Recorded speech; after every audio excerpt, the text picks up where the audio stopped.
Personal niyang binisita ni President Ferdinand Marcos Jr. king Candaba, Pampanga, bang may dakay saop karang Ortilano Cambeing Department of Agriculture niting Sabado, February 3. Kaya ba karang mipa may assistance ing bini, fertilizer, harvester at aliwa pang makinang pang-agrikultura. Masaya ring selubong ding lokal opisyal ing pamuntok ng bangsa at magpasalamat lo, uli ning may pili ing balen bang kanita tanggap king ayuda. Binigyan niya ng atensyon ang agrikultura dito sa Pampanga, dito sa Candaba. Kaya nagpapasalamat tayo mga magsasaka sa kanya sa maraming binitbit niyang mga ayuda na 8,500 na magsasaka ang binigyan ng libreng binhe, libreng pataba at nakatanggap sila ng 5,500 pesos. Na sabi ko ito'y magagamit nila sa kanilang pamilya, lalong-lalo na sa pagpapaaral ng kanilang mga anak. Well, napakalaking tulong po and it's also very symbolic. Yung pagdating po ni PBBM dito po sa ating pong bayan ng Candaba. But not only Candaba but the Candaba Swamp. Kasi po 4 na bayan niya actually yan eh. That's Apalit, San Luis, San Simon and Candaba. So nandito lang po sila as a symbol but it's a great inspiration para po sa mga magsasaka po ng Candaba, ng 4 distrito and actually the whole province.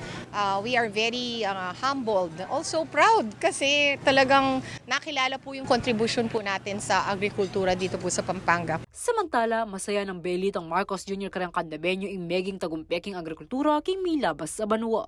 Pepasyag nila muna man din proyektong karelang panigaralan para king kanawan na ring Ortilano, kalupanan ng solar-powered irrigation, abalang unit, makakapagparanong 20 hectares sa Asikon. Dahil sa ating sama-samang pagsisikap, nagtamo tayo ng tala ng ani noong 2023 na umabot sa mahigit 20 milyong metric ton ng palay.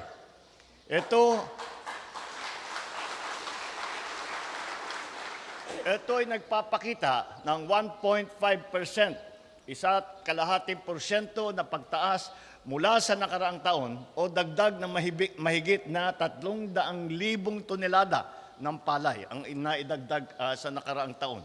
Kaya biya mo naman karang kayong belita ing pamagpasikan king modern farming ang malyaring apanigaralan king TESDA.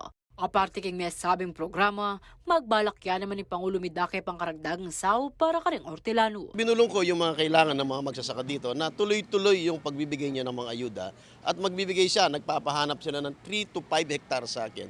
Natatayuan ng mga malalaking bodega, mga solar dryer, mga bodega ng mga magsasaka at yung palay ng mga magsasaka, itatay up nila sa land bank para magkaroon sila ng financing na maibenta nila sa mataas na halaga pagdating na panahon.